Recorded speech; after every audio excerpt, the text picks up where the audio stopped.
And then you talk about, specifically with the NFL kind of getting to the end of your career and some of that support stops. And that's when that identity is crashing, right? I've been this guy since I was 8 years old. I have been a football player or I've been a basketball player all this time. And now I'm at the end of my careers and I'm 30 or 40 and I have no clue who I am outside of that. And what we talk about is, we have to start calling that what that is. That's grief.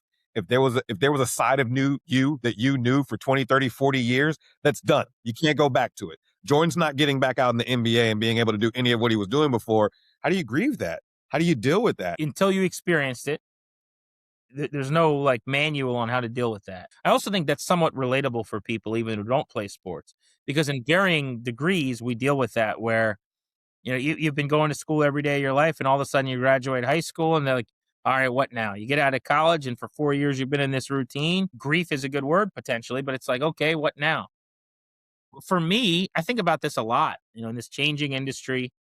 You just never know. Not to make light as we talk about anxiety here, but I'm one of these worriers generally where it's like, okay, today I still have a job. That's cool. We'll go to work. You just never know, right? But this is all I've ever known, as we talked about. I mean, from when I'm 10 years old to now, it's all I've ever wanted to do. So if the roller coaster ends tomorrow, I don't know what you pivot to. And it's something else I would try to do something in this industry, obviously.